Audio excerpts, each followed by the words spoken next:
तर नमस्कार मित्रांनो, आज आपण पाहणार आहोत जिल्हा बँकेसाठी लागणारा अभ्यासक्रम. तर तुम्ही हा व्हिडिओ पहिल्यापासून ते लास्टपर्यंत पहा. थोडा जर चुकवला तर तुमचा सर्वात मोठा घोळ होऊ शकतो. त्यासाठी तुम्ही हा व्हिडिओ पहिल्यापासून ते लास्टपर्यंत पहा. एक ना एक पॉईंट खूप महत्त्वाचा आहे. चला तर पाहूया अभ्यासक्रम जिल्हा बँकेचा. सर्वात पहिल्यांदा आपल्याला जिल्हा बँकेचा पेपर हा फॉर्मॅट काय असतो हा पाहून घेऊया. तर आपल्याला 90 मार्कचा टोटल 90 मार्कचा पेपर असतो. तो MCQ पेपर असतो. तो कॅम्प्युटरवर होतो. तर आपल्याला 90 मार्कसाठी फक्त 90 मिनिटच असतात. पेपरचा टाईम फक्त 1.5 तास असतो.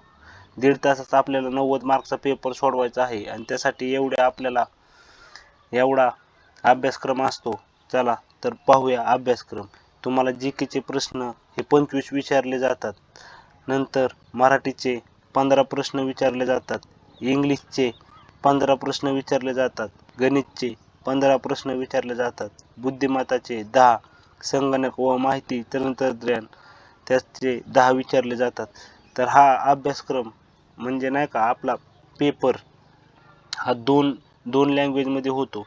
एक इंग्लिश आणि एक मराठी. जर तुम्हाला इंग्लिशमध्ये पेपर द्यायचा असेल तर सगळे प्रश्न हा इंग्लिशमधनं येतात आणि जर तुम्हाला मराठीतनं द्यायचा असेल तर इंग्लिश विषय सोडून सगळे प्रश्न मराठीतनं येतात. म्हणजे सगळे विषयांचे प्रश्न मराठीतनं येतात. फक्त इंग्लिशचेच प्रश्न हे इंग्लिशमधनं येतात. हे खूप महत्त्वाचं आहे. हे टोटल आपला अभ्यासक्रम हा 90 मार्कचा आहे आणि त्यासाठी फक्त टाईम 90 मिनिटं आहे. तुम्हाला एक प्रश्न एका मिनिटात सोडवायचा आहे. हा खूप महत्त्वाचा प्रश्न आहे. तर राहिलेले 10 मार्क आपल्याला मुलाखतीसाठी असतात. राहिलेले 10 मार्क.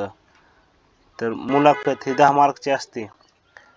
10 मार्कची असते. त्यासाठी तुम्हाला 5 मार्क हे बँकेचे अधिकारी प्रश्न विचारतात आणि राहिलेले 5 मार्क तुमच्या डॉक्युमेंटेशनसाठी म्हणजे नाही का तुमचे MSCITचे सर्टिफिकेट आहे का त्यासाठी 1 मार्क असतो.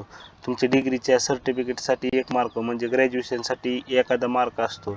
असेच मार्क तुमच्या शैक्षणिक क्षेत्रासाठी असतात. तर टोटल अभ्यासक्रम हा आपला 100 मार्कचा पूर्ण पेपर असतो.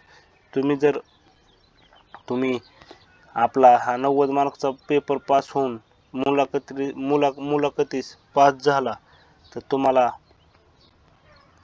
हे प्रश्न विचारले नाही का तुम्ही जर हे आपली MCQची एक्झाम पास झाल्यानंतर तुम्हाला मुलाखतीस बोलवले जाते. त्यासाठी तुम्हाला ते 10 मार्कची मुलाखत असते आणि दोन्हीचे मार्क मिळून लास्टचा फायनल रिझल्ट तुमचा मेरिट लिस्ट येते. नंतर तुमचे सिलेक्शन होते.